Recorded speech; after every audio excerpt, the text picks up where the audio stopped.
Hello दोस्तों, orbital chemistry में आपका बहुत बहुत स्वागत है। मैं हूं डॉक्टर प्रीतेश मौर्य और हम लोग यहां पर केमिस्ट्री का बहुत ही क्विक, बहुत ही फास्ट रिवीजन कर रहे हैं। और आज हम लोग रिवीजन करने वाले हैं यहां पर मोल कॉन्सेप्ट। फिजिकल का पहला टॉपिक, बहुत ही बेसिक टॉपिक है मोल कॉन्सेप्ट। ठीक है, हम लोग उसको देखने वाले हैं। और अभी तक आपने मेरे चैनल को सब्सक्राइब नहीं किया है तो चैनल को सब्सक्राइब कर लीजिए, और वीडियो आपको अच्छा लगता है तो उसको लाइक और शेयर करना मत भूलिए। ठीक है दोस्तों, आते हैं हम लोग यहाँ पर टॉपिक पे, बात करते हैं यहाँ पर मोल कॉन्सेप्ट। अगर आपको मोल कॉन्सेप्ट सीखना है तो मैं आपसे एक सवाल पूछता कि आपको सेकंड के बारे में पता है? सेकंड क्या होता है? क्या आपको पता है किलोग्राम के बारे में क्या होता है? आप बताओ कि ये सब एक यूनिट्स हैं, ये किसी न किसी क्वांटिटीज को मेजर करती हैं। सेकंड किसको मेजर करता है बताओगे? टाइम को मेजर करता है। किलोग्राम किसको मेजर करता है बताओगे? वेट को मेजर करता है। वैसे मैं आपको बताऊं यहाँ पर जो मोल होता है, ठीक है, जिसको हम लोग कहते हैं यहाँ पर MOLE, ये भी एक क्या होता है? यूनिट होता है। क्या होता है बच्चों यहाँ पर? ये भी एक यूनिट होता है जिसको हम लोग MOL, या फिर आपको यहाँ पर इस यूनिट में इसको MOLE पूरा लिख दिया जाता है। अब सवाल आता है ये मोल किसकी यूनिट है?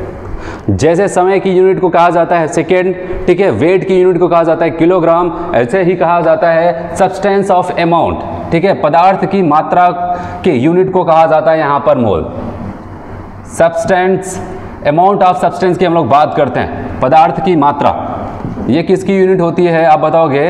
अमाउंट ऑफ सब्सटेंस की यूनिट को कहा जाता है मोल।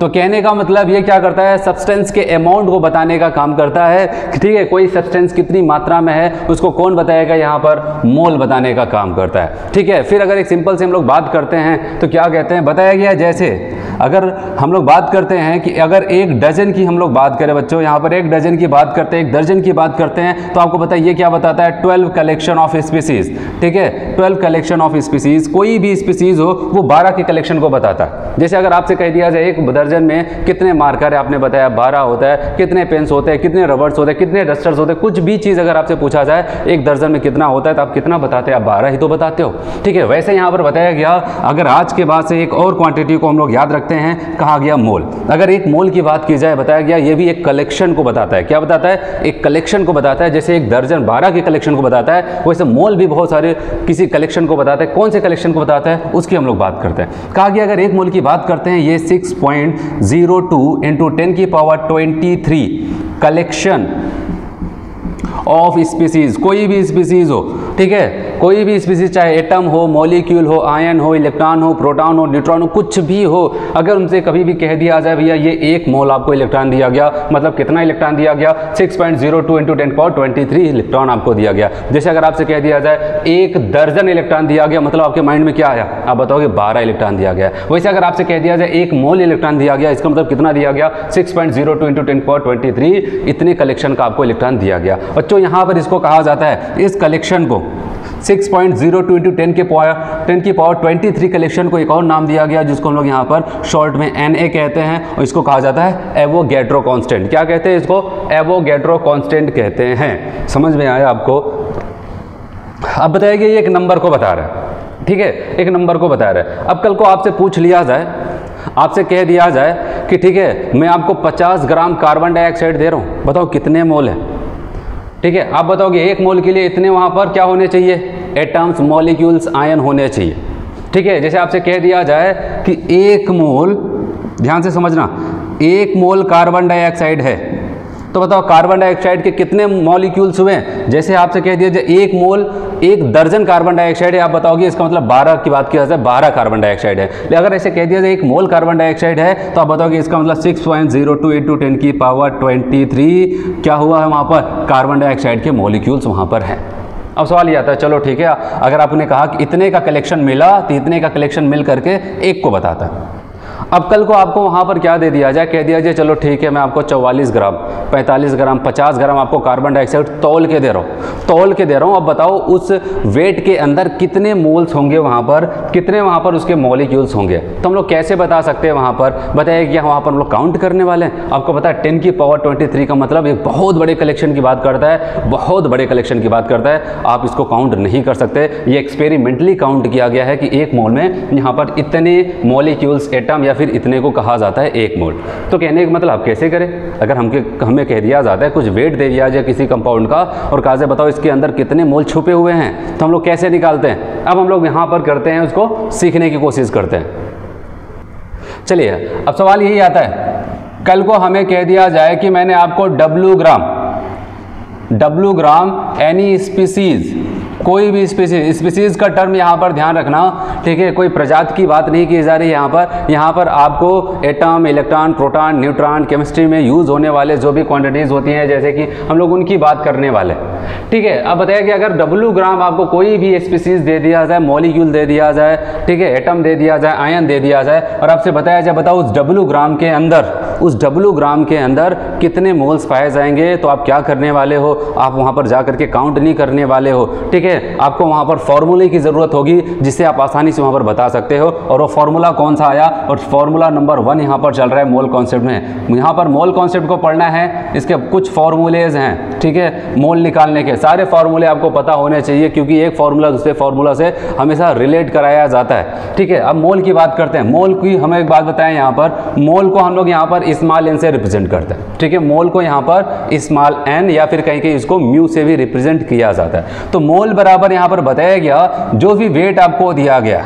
ठीक है, वेट। और एक चीज याद रहे, जो भी वेट है हमेशा आपका ग्राम में होना चाहिए। ध्यान रखना बच्चों, छोटी छोटी बातें आपको याद रखनी है। कल को यहाँ पर हो सकता है किलोग्राम आपको वेट दिया जाए, लेकिन किलोग्राम नहीं रखना है, उसको ग्राम में चेंज करना है, तब उसको यहाँ पर रखना है। तो मोल बराबर आपका हो जाएगा वेट अपॉन यहाँ पर मोलर मास, ठीक है। मोलर मास यहाँ पर हम लोग बात करते हैं मोलर मास। अब सवाल आता है ये मोलर मास क्या हो जाता है, ठीक है, ये मोलर मास क्या होता है, तो याद रखना है यहाँ पर मोलर मास एक कॉमन टर्म है। क्या है, एक कॉमन टर्म है, ध्यान देना, मोलर मास एक कॉमन टर्म है। वेट अपान मोलर मास रखना है आपको। जैसे अगर किसी एटम की हम लोग बात करते हैं, ठीक है, किसी एटम्स की बात करेंगे तो उस कंडीशन में आपका मोलर मास क्या हो जाएगा, आप बताओगे एटॉमिक मास, एटॉमिक मास या फिर जिसको हम कहते हैं एटॉमिक वेट, ठीक है। उसमें यहाँ पर मोलर मास का मतलब हो जाएगा एटॉमिक वेट, एटॉमिक मास। ऐसे अगर हम लोग किसी मॉलिक्यूल्स की बात करते हैं, तो उस कंडीशन में आपका ये मोलर मास क्या हो जाएगा, आप बताओगे, इसको हम लोग कहेंगे मॉलिक्यूलर मास, और आप बताओगे इसको हम लोग कहेंगे मॉलिक्यूलर वेट कहते हैं, ठीक है। अभी हम लोग थोड़ा सा बेसिक देख रहे हैं, उसके बाद तो क्या पढ़ना है वो तो आपको पता ही है।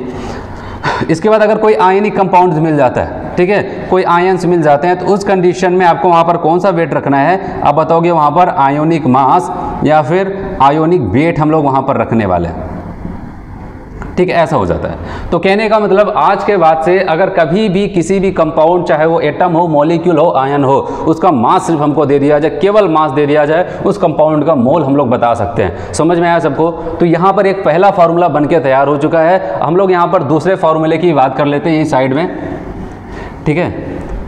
जैसे कि मैंने अभी आपको बताया, आपको एक कॉन्सेप्ट पता चला कि अगर एक दर्जन की बात की जा रही है तो आपने बताया 12 का कलेक्शन हुआ।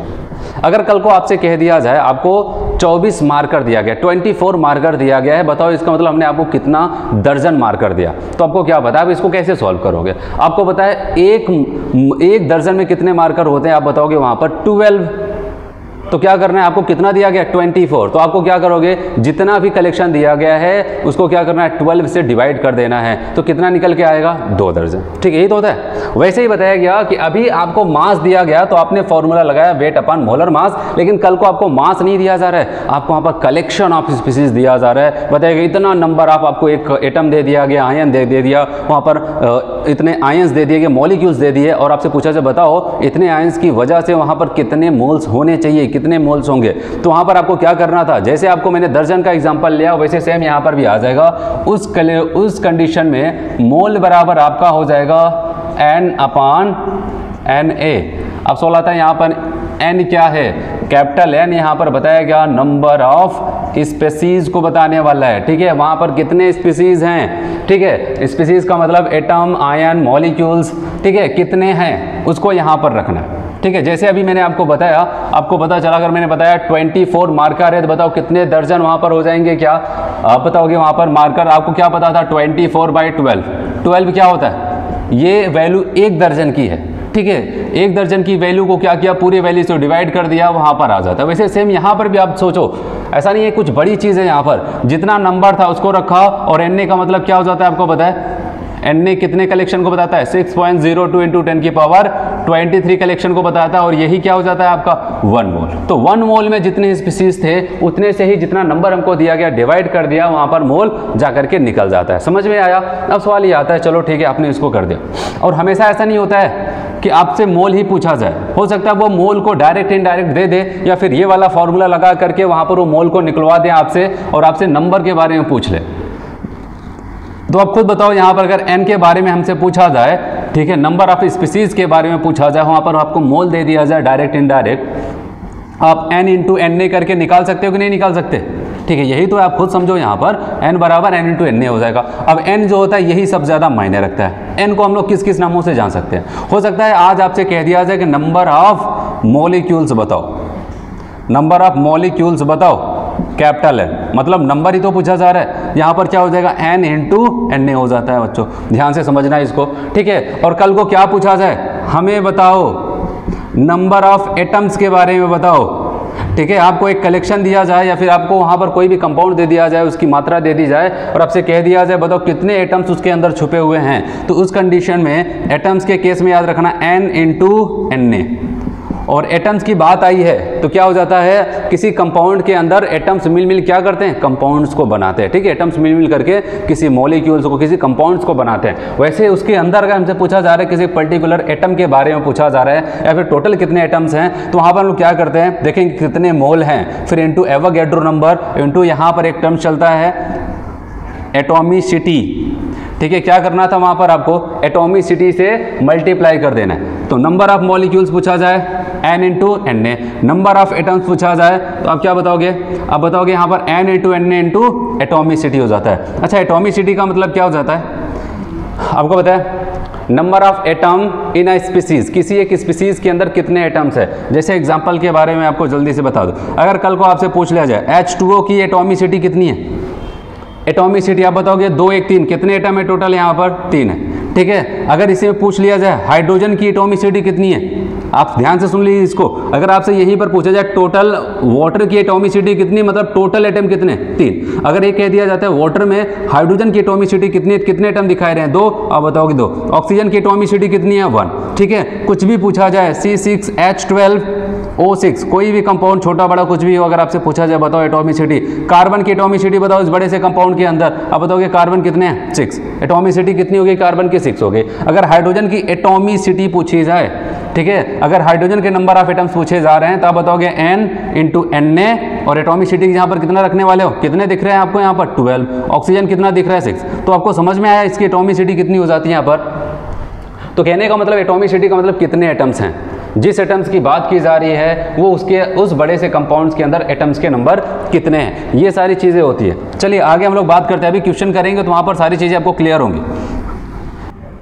अब अगर आपसे यहाँ पर बात करते हैं, कह दिया जाए नंबर ऑफ इलेक्ट्रॉन निकाल के दिखाओ, ठीक है। इसका मतलब फिर से एक बार कैपिटल N को पूछा जा रहा है नंबर को, तो आपने क्या बताया यहाँ पर n इंटू Na, ठीक है। ये तो फॉर्मूला चल ही रहा है, यहाँ पर n इंटू Na होगा, लेकिन इसके बाद यहाँ पर आपको गुणे क्या करना है, मल्टीप्लाई करना है किससे, number of electrons in a species, ठीक है। किसी एक स्पीसीज में किसी एक की बात की जा रहा है, ठीक है। एक पर्टिकुलर स्पीसीज में उसके, जिसके हम लोग वहाँ पर नंबर ऑफ इलेक्ट्रॉन निकालना चाहते हैं, उसके पर्टिकुलर एक अकेले स्पीसीज में, एक मॉलिक्यूल्स में, एक आयन में या फिर एक एटम्स की अगर बात करें, कितने इलेक्ट्रॉन्स हैं उसको हमको यहाँ पर रखना है। जैसे अगर हमसे कल को पूछ लिया जाए H2O है, ठीक है, H2O में इलेक्ट्रॉन के नंबर कितने हो जाएंगे बताओ। अब बताओगे ऑक्सीजन के पास कितना हो जाएगा 8, और 2 हाइड्रोजन है, एक एक देंगे, वहाँ पर कितना हो जाएगा 10। तो यहाँ पर नंबर ऑफ इलेक्ट्रॉन्स कितने हो जाएंगे, 10 इलेक्ट्रॉन्स हो जाएगा। तो कहने का मतलब अगर कभी भी ऐसा कुछ केस आता है, ठीक है, नंबर ऑफ इलेक्ट्रॉन्स पूछा जा रहा है, तो आपको क्या करना है, n into Na into number of electrons in a species. तो ओवरऑल अभी आपने 2 फॉर्मूले सीखे हैं, और ये 2 फॉर्मूले पे हम लोग कई क्वेश्चंस करने वाले हैं। उसके बाद फिर अगला फॉर्मूला सीखेंगे। पहला था वेट अपॉन मोलर मास, दूसरा क्या था n अपॉन Na। n को निकाला जा सकता है, n इंटू Na मॉलिक्यूल्स को बताएगा, n into Na into atomicity बताएगा आपको एटम्स के नंबर में, और आपसे अगर पूछा जाए इलेक्ट्रॉन्स के नंबर को बताना है, n into Na into number of electrons in species आपको बताएगा। समझ में आया सबको इतना?